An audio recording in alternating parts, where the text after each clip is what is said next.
আসলে সাংবাদিকরা এক কথায় বলতে গেলে কখনো পুরোপুরি স্বাধীনভাবে কাজ করার কোনো সুযোগ নাই। সাগররুনি সহ সব সাংবাদিক হত্যার বিচার, নবম ওয়েজ বোর্ড বাস্তবায়ন ও দশম ওয়েজ বোর্ড গঠন এবং চাকরিচ্যুত সাংবাদিকদের পুনর্বহালের দাবিতে রাজশাহীতে বিক্ষোভ সমাবেশ করেছে স্থানীয় সংবাদকর্মীরা।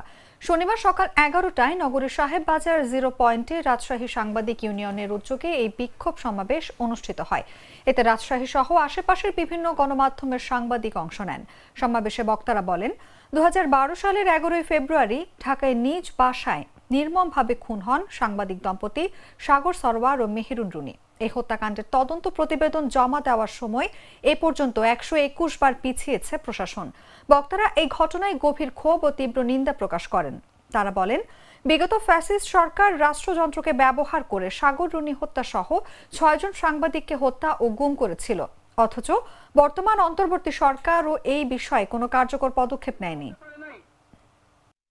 খুবই আশ্চর্যের বিষয় হলো যে সাগররুনি হত্যাকাণ্ডের বিচারের জন্য আমরা বছরের পর বছর দাবি জানিয়ে আসছি, কিন্তু সেটির আমরা বিচারের প্রক্রিয়া শুরু হওয়া কি চার্জশিটটা এখন পর্যন্ত তদন্ত শেষ।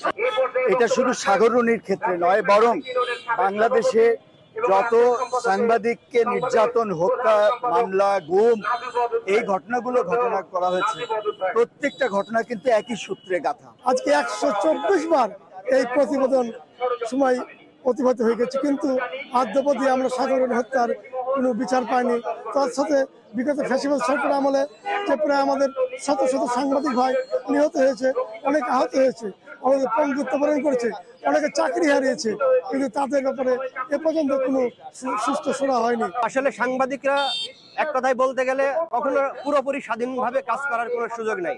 সাগররুনির যে বিষয়টা, এইটা এই অন্তর্বর্তীকালীন সরকারের কাছে মানে অনেকের মধ্যে হতাশা কাজ করলেও আমরা এখনো আশা রাখতে চাই যে অন্তর্বর্তীকালীন সরকার সাগররুনি সহ যেসব সাংবাদিক হত্যাকাণ্ডের শিকার হয়েছে সকল সাংবাদিক হত্যার বিচারের একটা